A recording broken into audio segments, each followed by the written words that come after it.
బిగ్గరగా చదివేదాని కొరకే ప్రయత్నం చేయండి. మనల్ని ప్రేమించుచు తన రక్తము వలన మన పాపముల నుండి మనల్ని విడిపించిన వానికి మహిమయు ప్రభావమును యుగయుగములు కలుగునుగాక. ఆమేన్. ఆయన మనలను తన తండ్రియగు దేవునికి ఒక రాజ్యముగాను యాజకులుగాను చేసెను. ప్రభు సహాయము నిమిత్తమై ప్రార్థన చేసుకుందాం.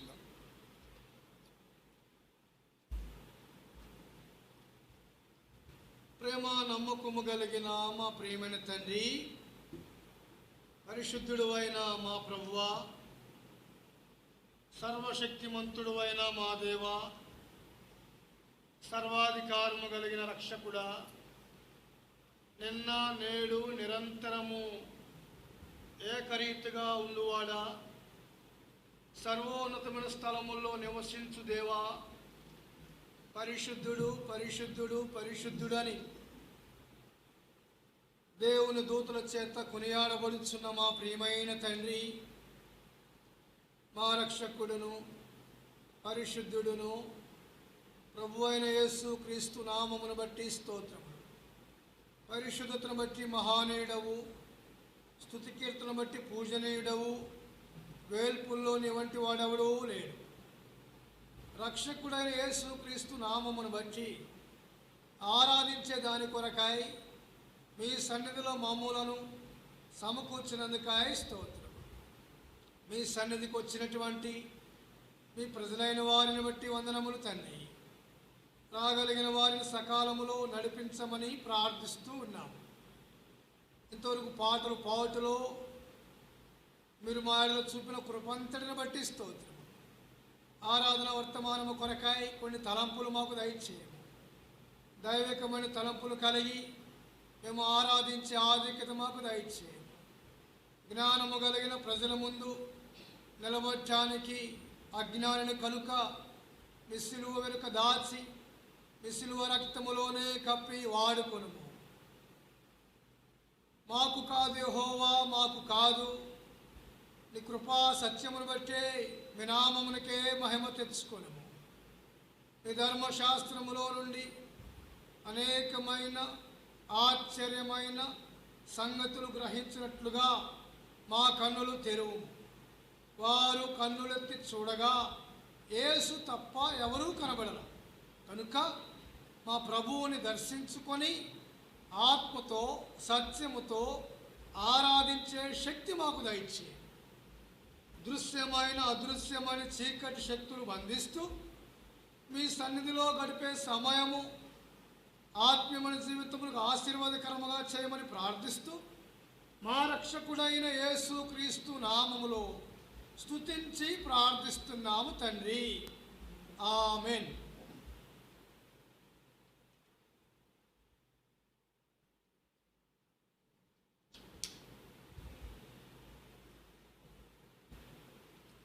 దేవుడు మనల్ని ప్రేమించి మరొక శ్రేష్టమైన పునరుద్ధాన దినములోనికి ప్రవేశింపజేస్తూ వచ్చినాడు. అందును బట్టి మన ప్రభువుని మనం స్తుతించి ఆరాధించబద్దులమై ఉంటూ ఉన్నాం. తర్వాత దేవుని సన్నిధిని ప్రేమించి గౌరవించి వచ్చినటువంటి పరిశుద్ధులకు యేసుక్రీస్తు నామములో శుభములు తెలియజేస్తూ ఉన్నాం. ఈ ప్రకటన గ్రంథము 1వ అధ్యాయము 6వ వచనము మనం ఆలోచన చేస్తే, మనలను ప్రేమించుచు మనలను విడిపించిన వానికి రాజ్యముగా యాజకులుగా కలుగ చేసెను. గత వారము కూడా ఈ వాక్యము నిమిత్తమే మనం ధ్యానం చేస్తూ వచ్చినాం. మొట్టమొదటిగా దేవుని గొప్పతనము, ఆయన విడిపించే దేవుడు. దేవుని గొప్పతనము యుగయుగములు ఉండే దేవుడు.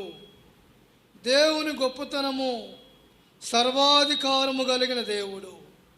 ఈ సర్వాధికారము కలిగిన దేవుడను యుగయుగములు జీవించే దేవుడైన ఈ పరిశుద్ధ గ్రంథమైన బైబిల్ గ్రంథములోని దేవుడు యుగయుగములు జీవించే దేవుడు. ఒక యుగమునకు పరిమితమైన దేవుడు కాదు. ఒక ప్రాంతమునకు పరిమితమైన దేవుడు కాదు, ఒక జనాంగానికి పరిమితమైన దేవుడు కాదు అని గమనించాలి. ఈ దేవుడు ఎటువంటి దేవుడైనా, ఎటువంటి దేవుడు, ఎటువంటి వారమైన మనల్ని ప్రేమిస్తూ ఉన్నాడు. ఈ సర్వాధికారము కలిగిన దేవుడు, యుగయుగములు నివసించే దేవుడు మనలను ప్రేమించుచు. ఇందులోనే రాయబడిన మాట, ఈయన ప్రేమించే దేవుడు. ప్రేమించే దేవుడు. మనుషులు ప్రేమిస్తారు, కొంతకాలమే ప్రేమిస్తారు. మనుషులు వ్యక్తిని గౌరవిస్తారు, కొంతకాలం మాత్రమే గౌరవిస్తారు.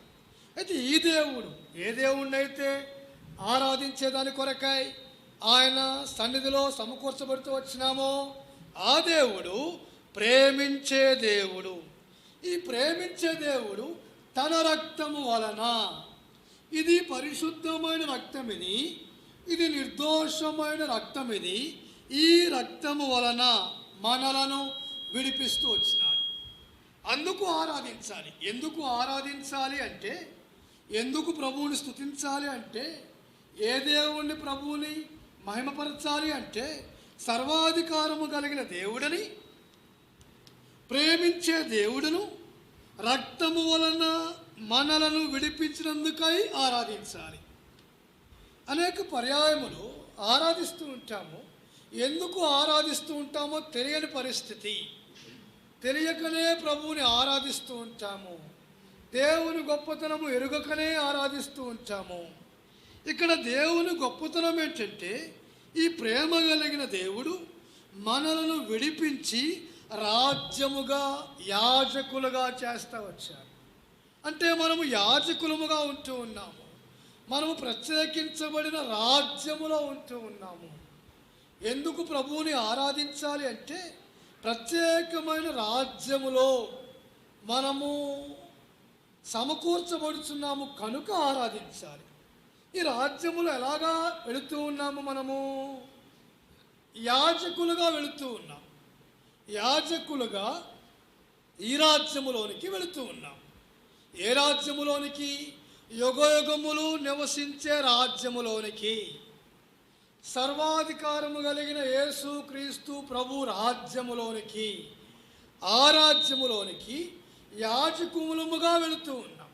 ఎటువంటి యాజకత్వములో వెళుతూ ఉన్నాము మనము? రండి, సమయాన్ని బట్టి, సందర్భాన్ని బట్టి ఈ ఆరాధన కొరకై కొన్ని యాజకత్వములు మనం జ్ఞాపకం చేసుకుందాం. మొట్టమొదటిగా మనం జ్ఞాపకం చేసుకుంటూ ఉంటే సామాజిక యాజకత్వములోనికి చేర్చబడుతూ వచ్చాం. రండి, నిర్గమాకాండము 19వ అధ్యాయము. నిర్గమాకాండము 19వ అధ్యాయము 6వ వచనము. దయచేసి ఎవరైనా చదవండి. నిర్గమాకాండం 19:6. మీరు నాకు యాజక రూపమైన రాజ్యముగాను పరిశుద్ధమైన జనముగాను ఉందుదురని చెప్పుము. నీవు ఇశ్రాయేలుతో పలకవలసిన మాటలు ఇవే అని చెప్పగా, ఈ సందర్భాన్ని బట్టి ఆలోచన చేస్తే, ఇశ్రాయేలు ప్రజలు ఐగుప్తు దేశము నుండి బయలుదేరిన 3వ నెలలో, 3వ నెల ఆరంభ దినములోనే వీరు సీనాయి అరణ్యములోకి వస్తూ వచ్చారు. సీనాయి అరణ్యము, అరణ్యమైన జీవితం ఇది. ఈ అరణ్యములో ఇశ్రాయేలు ప్రజలు విడిచిరి అని రాయబడింది 2వ వచనం కింద భాగంలో. మోషే దేవుని ఎదుకు ఎక్కిపోగా యెహోవా ఆ పర్వతము నుండి అతను పిలిచి, నీవు యాకోబు కుటుంబములో ముచ్చటించి ఇశ్రాయేలుకు తెలుపవలసింది ఏమనగా, నేను మిమ్ములను ఏమి చేసితినో మిమ్మును గద్దరెక్కల మీద మోసి నా ఎద్దుకు మిమ్మును ఎట్లు చేర్చుకుంటునో మీరు చూచితిరి. కాగా మీరు నా మాట శ్రద్ధగా విని నా నిబంధనను అనుసరించి నడిచిన ఎడల మీరు సమస్త దేశములలో నాకు స్వకీయ సంపాద్యమగుదురు. ఈ సందర్భాన్ని బట్టి మనం ఆలోచన చేస్తే, ఇప్పుడు మోషే ద్వారా సామాజిక యాజకత్వములోనికి ఇశ్రాయేలు ప్రజలు సమకూర్చబడుతూ వచ్చారు. ఇది సామాజిక యాజకత్వము. ఈ సామాజిక యాజకత్వములో సమస్త దేశములలో నాకు స్వకీయ సంపాద్యము అంటే యేసుక్రీస్తు ప్రభు యొక్క రక్తము ద్వారా మనము స్వకీయ సంపాద్యముగా చేర్చబడ్డాం. అందుకు ఆరాధించాలి. దీనిని పరిశుద్ధ గ్రంథము సెలవిస్తూ ఉంది, సామాజిక యాజకత్వము. అందుకని అన్న మాట ఏంటంటే ఇక్కడ నాకు యాజక రూపమైన రాజ్యముగాను పరిశుద్ధమైన జనముగాను ఉందుదురని చెప్పుము. ఇది సామాజిక యాజకత్వము. ఈ సామాజిక యాజకత్వములో ఐగుప్తు బానిసత్వము నుండి ఇశ్రాయేలు ప్రజలు విడిపించబడి సీనాయి అరణ్య మార్గములోనికి ఎలా ప్రవేశిస్తూ వచ్చినారో, ఐగుప్తు బానిసత్వములో నుండి ఇశ్రాయేలు ప్రజలు ఎలా రక్షించబడుతూ వచ్చినారో, మనము కూడా పాపమనే బానిసత్వము నుండి విడిపించబడి యేసుక్రీస్తు ప్రభువారి స్వకీయ సంపాద్యముగా చేర్చబడ్డాం. స్వకీయ సంపాద్యము అంటే రక్త సంబంధికుల కంటే ఎక్కువైనది. రక్త సంబంధికుల కంటే ఎక్కువైనటువంటి సంబంధమును స్వకీయ సంపాద్యం అంటారు. స్వకీయ సంపాద్యం అనగా రక్త సంబంధికులు కొంతకాలం ఉంటారు. ఈ రక్త సంబంధికులు ఒక కాలానికే పరిమితం అవుతారు. ఈ రక్త సంబంధికులు ఒక యుగానికే పరిమితం అవుతారు. ఈ రక్త సంబంధికులు ఒక ప్రాంతానికే పరిమితం అవుతారు. కానీ యేసుక్రీస్తు ప్రభువారితో సంబంధము యుగయుగములో ఉండే సంబంధం. ఈ సంబంధము ద్వారా మనము సామాజిక యాజకత్వము కలిగి ఉంటూ ఉన్నాం. అందుకు ప్రభువుని ఆరాధించాలి. ఈ సామాజిక యాజకత్వం అంటే ఏంటి? యాజక రూపమైన రాజ్యం ఇది. యాజకులకు రూపము ఏర్పరిచిన దేవుడు ఆయన. అంటే ఒక రూపము లేదు మనకి. వాస్తవానికి ఇర్మియా గ్రంథం 1వ అధ్యాయం 9వ వచనం ప్రకారముగా ఒక రూపము లేని వారము మనం. తల్లి గర్భములో రూపము ఉనిపే నేను నిన్ను ప్రతిష్ఠించి తిని అని ప్రభు చెప్తూ ఉన్నాడు.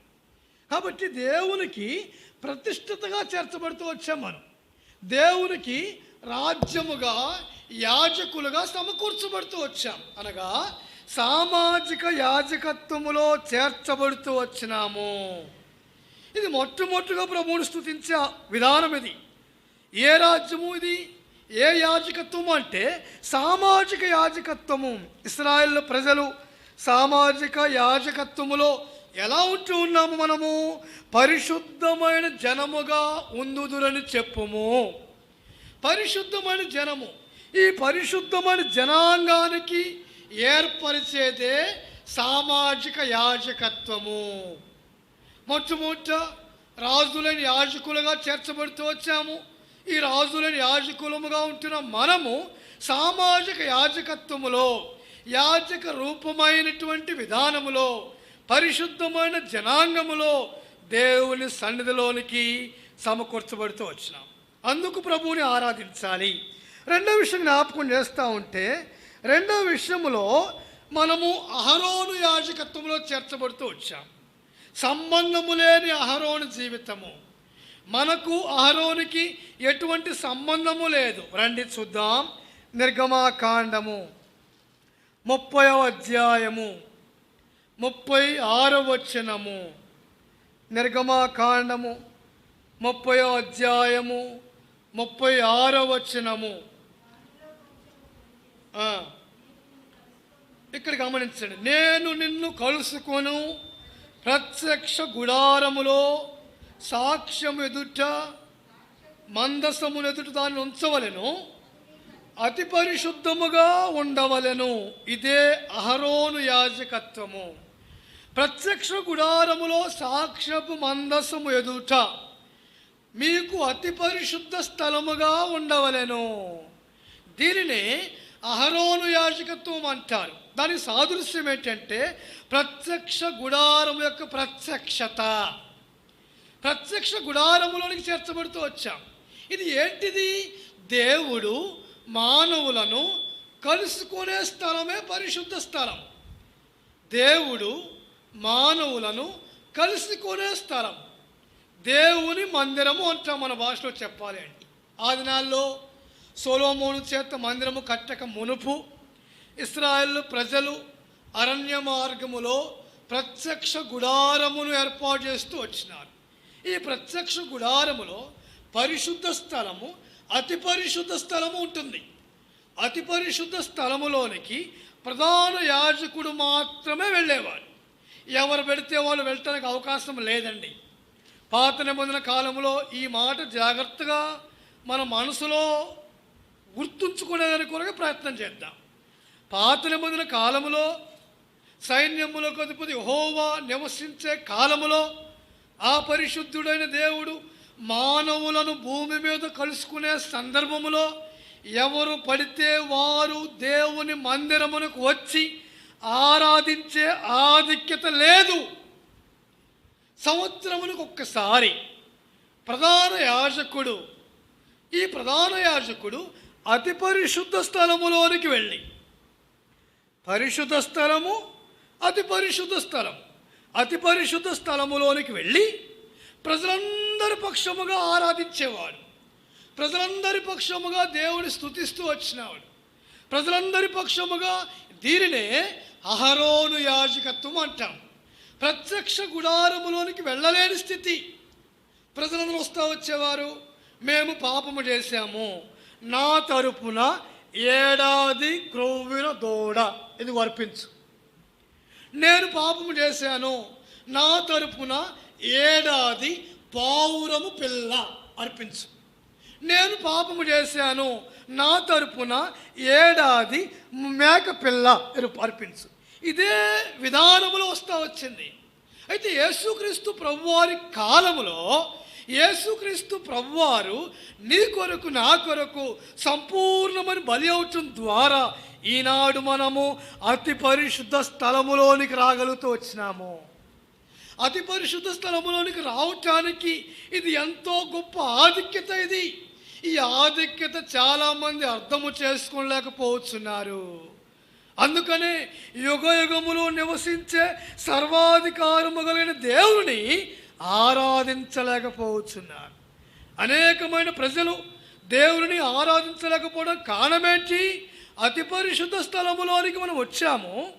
ఈ అతి పరిశుద్ధ స్థలములోనికి దేవుడు మనకు ప్రవేశము కల్పించాడు అని సత్యమును ఎరగకపోవచ్చు వలన ఆత్మతో సత్యముతో ఆరాధించలేకపోతున్నారు.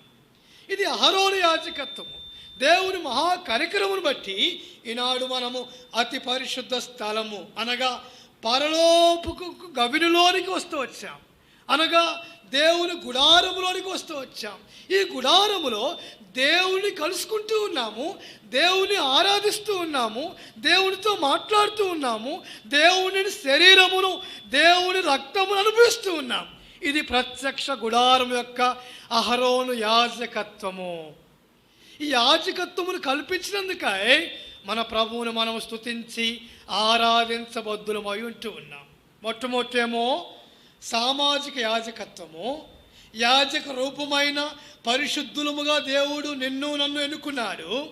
రెండవది అహరోను యాజకత్వము.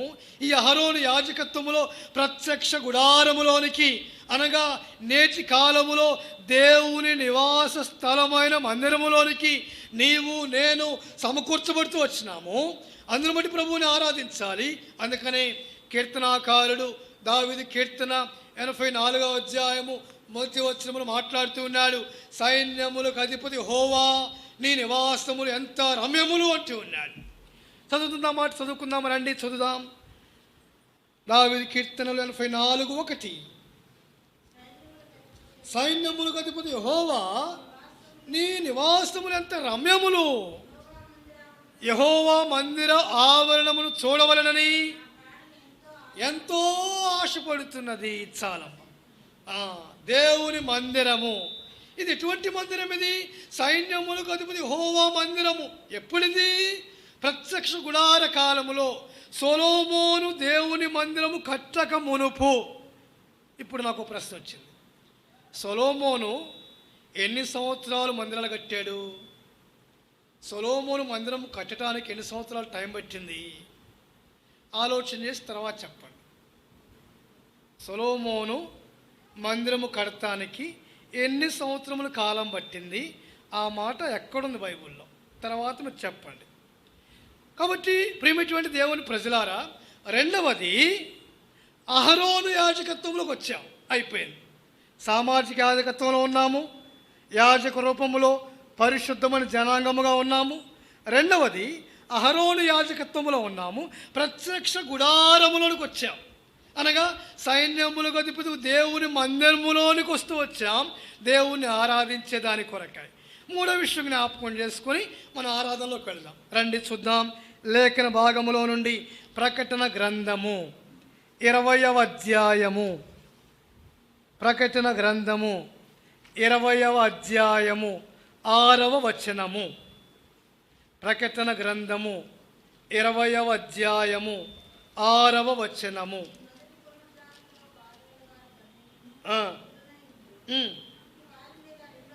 రెండవ మరణమునకు అధికారము లేదు, దేవునికి క్రీస్తునకు యాజకులై 1000 సంవత్సరములు రాజ్యము చేయుదురు. మూడవ యాజక ధర్మం ఏంటంటే 1000 సంవత్సరములు యాజకులముగా ఉంటాం మనం. ఎవరు వీరు? దేవునికిని క్రీస్తుకును యాజకులై క్రీస్తుతో కూడా 1000 సంవత్సరములు రాజ్యము చేయుదురు, అనగా 1000 ఏళ్ల పాలనలో యాజకత్వము కలిగి ఉంటూ ఉంటాము. ఈ మాట ఆలోచన చేస్తే ఖచ్చితముగా ఆరాధిస్తాము. 1000 ఏళ్ల పరిపాలనలో యాజకత్వము ప్రాముఖ్యమైనది. ఆ 1000 ఏళ్ల పరిపాలనలో యాజకత్వములో చాలామంది వెళ్ళలేరు. ఎందుకని వెళ్ళలేరు? వారు యేసుక్రీస్తు రక్తములో కడగబడలేదు. వారు యేసుక్రీస్తు ప్రభువారిని మాదిరిగా చేసుకొని జీవించలేకపోతూ వచ్చినారు. వారి భక్తి జీవితంలో కాపాడుకోలేకపోతూ వచ్చినారు. వారు పరిశుద్ధమైన ప్రవర్తన లేకుండా జీవిస్తూ వచ్చినారు. వారు ప్రతి పునరుద్ధాన దినమునాడు ప్రభువుని ఆరాధించలేకపోతున్నారు. వారి భక్తి జీవితంలో దేవునికి ఇష్టముగా బ్రతకలేకపోతున్నారు. కనుక వారికి 1000 ఏళ్ల పాలనలో ఆధిక్యత లేదు. 1000 ఏళ్ల పాలనలో ఆధిక్యత ఉండాలంటే సుమారుగా సంవత్సరానికి 52 ఆదివారాలు. ఎన్ని? 52ఏనా? ఎన్ని ఆదివారాలు మనం ఆరాధన మానుకున్నామండి? చిన్న ప్రశ్న. సంవత్సరమునకు ఒకసారి 52 ఆదివారాలు. ఎన్ని ఆదివారములు మనం ఆరాధన మానుకున్నాము? ఎన్ని ఆదివారములు ఆరాధనకు ఆలస్యముగా వచ్చినాము? ఇప్పుడు 1000 ఏళ్ల పాలనలో ఉండాలంటే ఒక సంవత్సరం కాదు, సంవత్సరానికి 52 ఆదివారాలు. తర్వాత ఒక 100 సంవత్సరాలు అయితే కాదు, ఒక 1000 సంవత్సరాల కానే కాదు, యుగయుగములు 1000 ఏళ్ళు అంట. 100 సంవత్సరములు కాదు, ఇది 1000 సంవత్సరములు యాజకులుగా ఉంటారు. ఎవరితో ఉంటారు? దేవునితోనూ క్రీస్తుతోనూ అన్నాడు అక్కడ. ఈ మాట చాలా లోతైన అర్థమిస్తూ ఉంటుంది. ప్రియమైనటువంటి దేవుని ప్రజలారా, 1000 ఏండ్లు యాజకులుగా ఉండటం అంటే మనము యేసుక్రీస్తు రక్తములో కడగబడిన తర్వాత, ప్రభు అయిన యేసుక్రీస్తు యొక్క నిర్దోషమైన రక్తములో కడగబడిన నాటి నుండి ప్రభు రాకడ వరకు ఎంతో శ్రద్ధ కలిగి ప్రతి పునరుద్ధాన దినము నాడు ఎటువంటి దోషము చేయకుండా, లోకములో పాపము జోలికి వెళ్లకుండా ఖచ్చితముగా ఆరాధించే వారే దానికి అర్హులు. అది ఒక్క మాటలో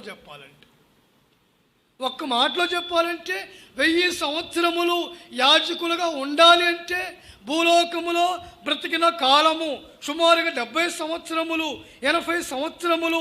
ఈ యాత్రా జీవితములో రాజులైన యాజక సమూహములో చేర్చబడిన మనము, సామాజిక యాజకత్వము కలిగి ఉంచిన మనము, అహరోను యాజకత్వములోకి వచ్చిన మనము, యథార్థమైన జీవితము కలిగి పరిశుద్ధమైన ప్రవర్తన కలిగి సిలువను మోస్తూ, సిలువను వెంబడిస్తూ, సిలువ కొరకై సాక్షిగా జీవిస్తూ ఉంటేనే 1000 ఏళ్ల పరిపాలనలో యాజకులుగా ఆధిక్యత. అనేకులు ఈ ఆధిక్యత కోల్పోయేవారిగా ఉంటారు.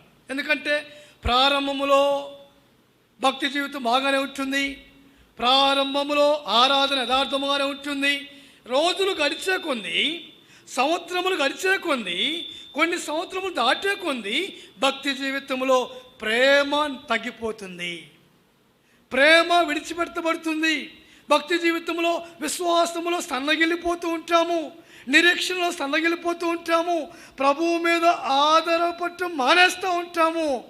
అందుకనే ప్రభు చెప్తున్నాడు, అంతము వరకు సహించిన వాడే రక్షించబడును. అంతము వరకు సహించేవాడే, అంతము వరకు, ఎంతవరకు ఇది 1000 ఏళ్ళు పాలన వరకు, 1000 ఏళ్ళ పాలనలో రాజ్యముగా యాజకులుగా చేర్చబడే వరకు. అందుకని అన్నాడు 20వ అధ్యాయం ప్రకటన గ్రంథము 6వ వచనములో, ఇట్టి వారి మీద రెండవ మరణమునకు అధికారము లేదు. రెండవ మరణం అంటే ఏంటి? రెండవ మరణం అంటే ఎవరుంటారు? 21:8 పిరికివారును, అవిశ్వాసులను, అసహ్యులను, నరహంతకులను, వ్యభిచారులను, మాంత్రికులను, విగ్రహారాధికులను, అబద్ధికులందరూ కూడా అగ్ని గంధకములతో మండు గుండములో పాలు పొందుదురు. ఇది రెండవ మరణం. ఈ రెండవ మరణములో వారికి లేదు. ఎవరికి?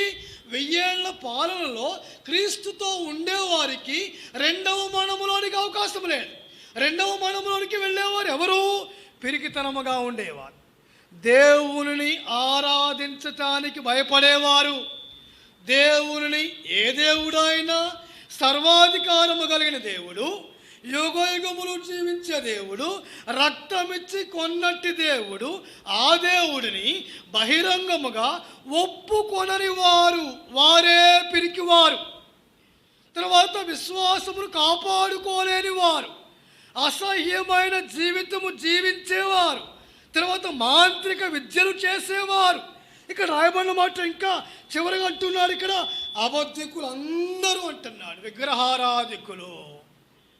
నిర్గమాకాండము 20వ అధ్యాయ ప్రకారముగా పైన ఆకాశం అందే కానీ, కింద భూమి అందే కానీ, భూమి కింద నీళ్ళ ఎందే కానీ నేను తప్ప నీకు వేరొక దేవుడు లేడు, ఏ రూపమును చేసుకొనకూడదు.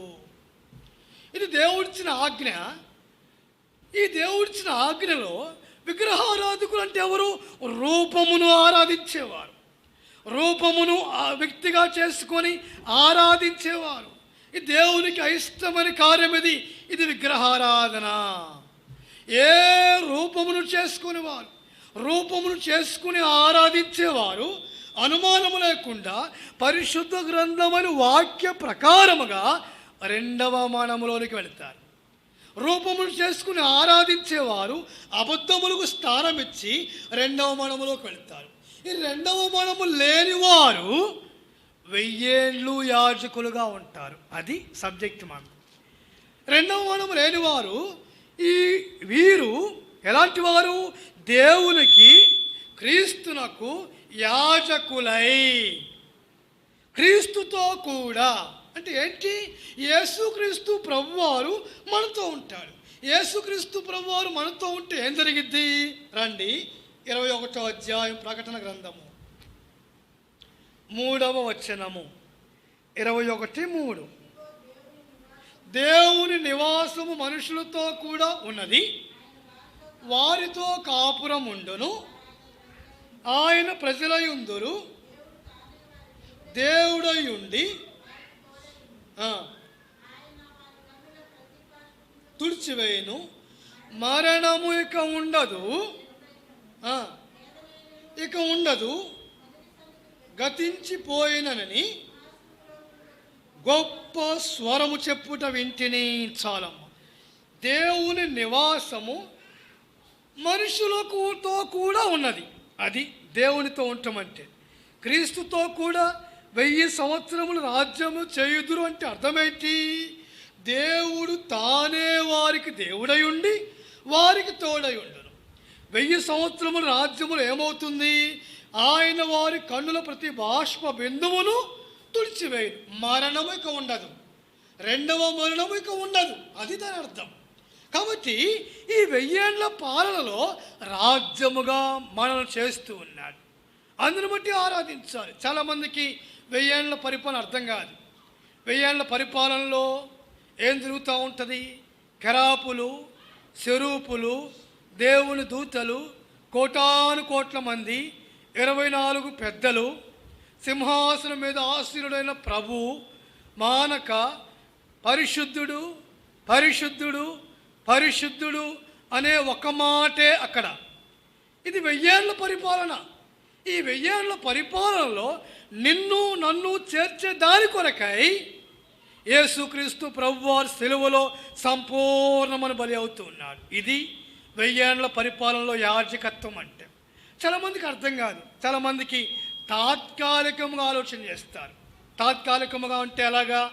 ఈ కొన్ని సంవత్సరములు జాగ్రత్తగా ఉంటే చాలే, ఈ కొన్ని సంవత్సరముల్లో ఒక ఆదివారము ప్రభువుని ఆరాధించకపోయినా పర్వాలేదులే, ఒక ఆదివారము సహవాసమును విడిచి వేరే చోటకు వెళ్ళినా పర్వాలేదులే, ఒక ఆదివారము దేవుని మందిరం మానుకుంటే ఏమవుతుందిలే అని ఆలోచన చేస్తూ ఉంటారు. 1000 ఏళ్ల పరిపాలనలో దుఃఖమైనను ఏడ్పైనను ఇక ఉండదు.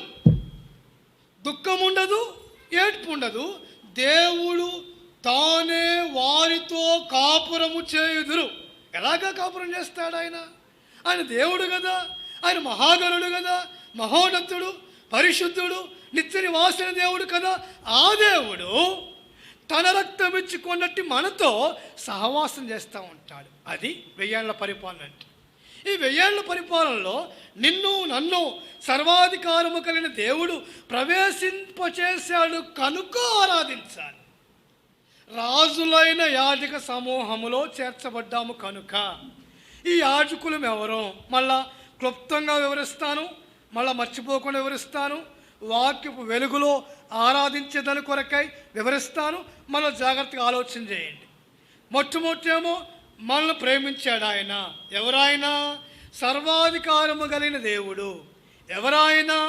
1000 ఏళ్ళు యుగయుగములు జీవించే దేవుడు ఆయన. ఆ దేవుడు మొట్టమొదటిగా మనం ప్రేమించాడు. రెండవదిగా తన రక్తం ఇచ్చి మనం విమోచించాడు. మూడవదిగా రాజులైన యాజకులుగా చేశాడు. యాజకులు ఎవరు? ఇది ఏ యాజకత్వము? మొట్టమొదట సామాజిక యాజకత్వంలో చేర్చబడ్డాము. సామాజిక యాజకత్వంలో పరిశుద్ధులముగా చేర్చబడ్డాము. రెండవది అహరోను యాజకత్వములో ప్రత్యక్ష గుడారములకు వస్తూ ఉన్నాము. మూడవది 1000 ఏళ్ల పాలనలో 1000 ఏళ్ళు యాజకత్వంలోకి వచ్చాము. అర్థమైందా? చాలామందికి అర్థమైంది అనుకుంటున్నాను నేను. అర్థమైన దేవునికి స్తోత్రము. వాక్యము సరిగా అర్థము చేసుకోలేకపోయినా దేవునికి స్తోత్రం. ఇది దేవుని మాటలు కనుక ఆయనే నిత్య జీవపు మాటలు కలిగిన దేవుడు. ఆయన అర్థం చేసుకొని ఆరాధిస్తే దేవునికి అంగీకారంగా ఉంటుంది. మన మనసు అటు ఇటు ఎక్కడో ఎక్కడో ఎక్కడో. కొంతమంది మందిరానికి వస్తారు, మైండ్ ఎక్కడ ఉంటుంది? ఇంటి దగ్గర ఉంటుంది. అంటే ఏంటి? Body is present, mind is absent అంట. ఏంటంట? బాడీ ప్రజెంట్గానే ఉంది, మైండ్ ఎక్కడ ఉంది? ఇంటి దగ్గర ఏదో మర్చిపోయి వచ్చినానే మోకరిస్తాం, కానీ మైండ్ ఎక్కడ ఉంటుంది? ఎక్కడో. వాక్యం మీద ఉంటే ఖచ్చితంగా ప్రభువుని స్తుతిస్తాం, ప్రభువుని ఆరాధిస్తూ ఉంటాం. కాబట్టి మొట్టమొదటి మన జ్ఞాపకం చేద్దాం రండి. ప్రకటన గ్రంథము 1వ అధ్యాయము 6వ వచనం ముగించుకుందాం. మనం ఆరాధనలోకి వెళ్ళిపోదాం, టైం అయిపోయింది. ప్రకటన గ్రంథము 1:6 అందరం కలిసి చదువుకుందాం. మనల్ని ప్రేమించుచు తన రక్తము వలన మన పాపముల నుండి మనం విడిపించిన వానికి మహిమయు ప్రభావమును యుగయుగములు కలుగునుగాక. ఆమేన్. ఆయన మనలను తన తండ్రి యొగు దేవునికి ఒక రాజ్యముగాను యాజకులుగాను కలుగజేసెను. యాజకత్వం 3 విధాలు అన్నాము. సామాజిక యాజకత్వము, అహరోను యాజకత్వము, 1000 ఏళ్ల పరిపాలనలో యాజకత్వము. ఆ యాజకత్వము మనకు అనుగ్రహించినటువంటి మన ప్రభువుని ఆత్మతో సత్యముతో ఆరాధించేదాని కొరకై ప్రయత్నం చేద్దాం. ఆరాధించేదాని కొరకై ముందుగా ఒక పాట పాడుకొని మనం ఆరాధనలోనికి ప్రవేశిద్దాం. అదే పాట పాడదాం. ఏ పాట అది? జై జై యేసు రాజా జై జై, రాజాతి రాజా నీకే జై జై. ఆ పాట పాడుకొని మనం ఆరాధన